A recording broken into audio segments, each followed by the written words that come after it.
안녕하세요. 오늘의 책은 하버드 인생 특강입니다.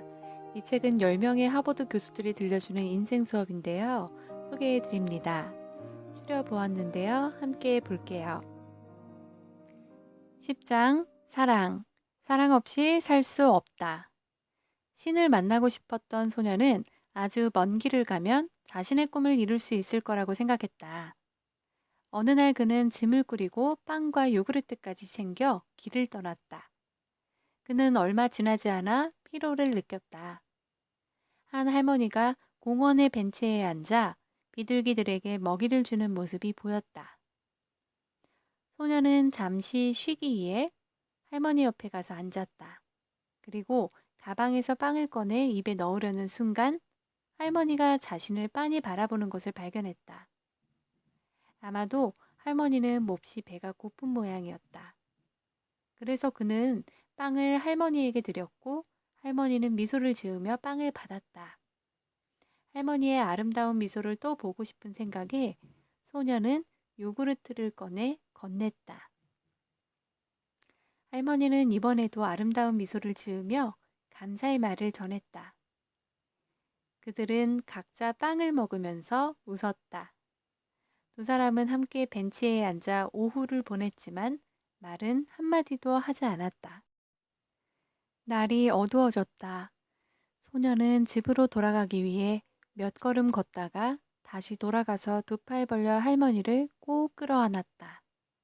가장 아름답고 감동적인 미소에 대한 보답이었다.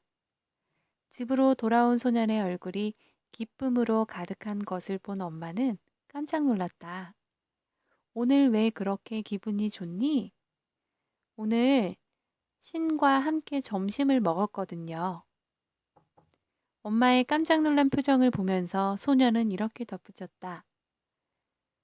그분처럼 아름답게 웃는 사람은 처음 봤어요. 그 순간 공원의 할머니 역시 온 얼굴에 기쁨이 가득한 채 집으로 돌아왔다. 그녀의 아들은 신기한 듯이 물었다. 오늘 나는 신과 함께 빵을 먹었단다. 아들이 별다른 반응을 보이지 않자 그녀는 이렇게 덧붙였다. 신이 정말 젊으시더라고.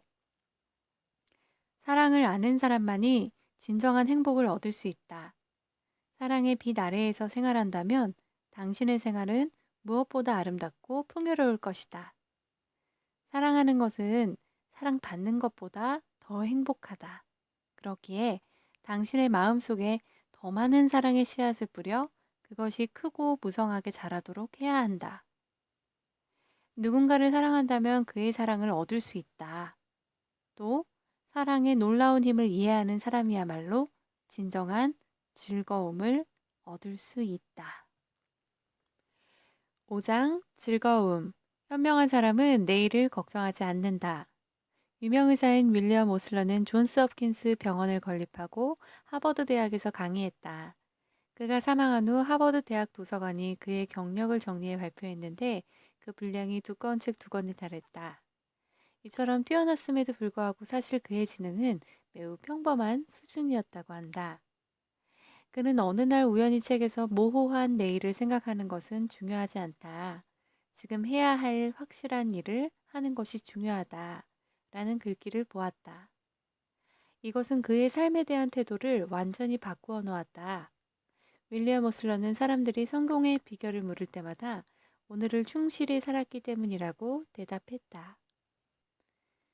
사람이란 넓디 넓은 바다보다 훨씬 복잡한 존재며 인생은 그 끝이 보이지 않는다.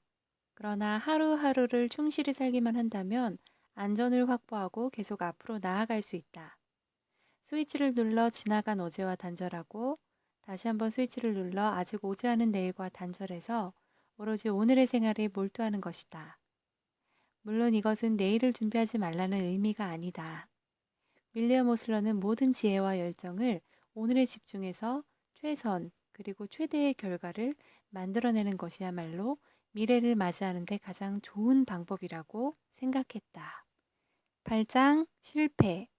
잃은 것에서 얻어라. 1925년 24살의 청년 벤자민 포트스는 산에서 호두나무를 베어 마차에 실었다. 집으로 돌아오던 길 커브길에서 미처 속력을 줄이지 못한 바람에 마차 뒤의 나무들이 앞으로 쏟아져 그를 덮쳤다. 이 사고로 척추를 다친 벤자민은 하반신이 마비되어 다시는 일어서지 못했다. 정직하고 성실한 청년이던 벤자민은 잔혹한 운명을 받아들이고 꿋꿋이 살기로 했다. 물론 처음에는 그 역시 신을 원망하고 자신에게 일어난 일을 한탄했다. 그렇게 시간이 흐르고 나이가 들면서 벤자민은 운명을 탓하는 것은 자신을 무너뜨리고 가족과 친구를 멀어지게 한다는 것을 알게 되었다. 이후 그의 생활은 어떻게 변했을까? 자신에게 닥친 불행을 어떻게 받아들였을까? 벤자민은 새로운 생활을 하기로 결심하고 우선 세계의 고전 명작들을 읽기 시작했다. 그는 거의 1,500권이 넘는 책을 읽었으며 책 속의 지혜는 그의 생활을 더욱 풍요롭게 만들었다. 이 밖에 그는 클래식 음악을 들으며 마음을 가라앉히고 사색을 즐겼다. 정치, 사회, 일상, 생활 등에서 발생하는 각종 문제를 깊이 사고했으며 가치 있는 것에 대해 생각했다. 다양한 독서와 음악, 깊은 사고의 결과물은 그를 더욱 성숙하게 만들었다.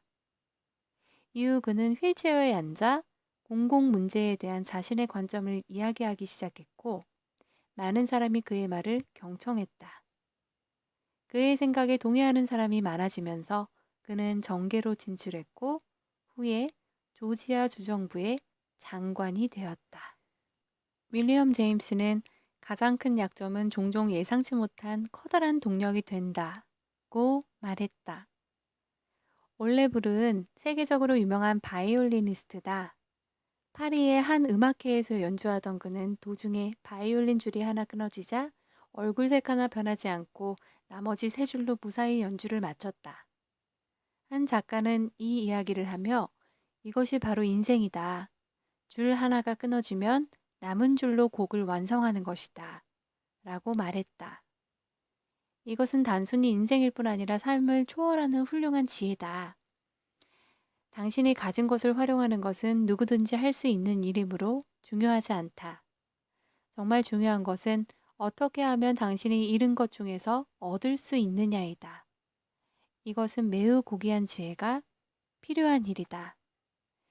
비참한 운명을 마주하더라도 포기하지 말고 한 방향으로 꿋꿋하게 걸어 나가야 한다.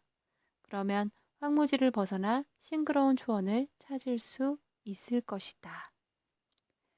오늘은 이 책에서 전하는 좋은 인생을 이루는 10가지 중 사랑, 즐거움, 실패를 보았는데요.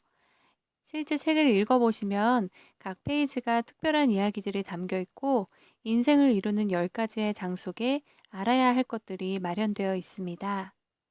하버드 대학의 정치학과 교수 마이클 샌들의 마음가짐, 로버트 머튼 교수의 처세 등이 담겨 있어 이들의 생각을 배울 수 있는 좋은 기회가 될 것 같습니다.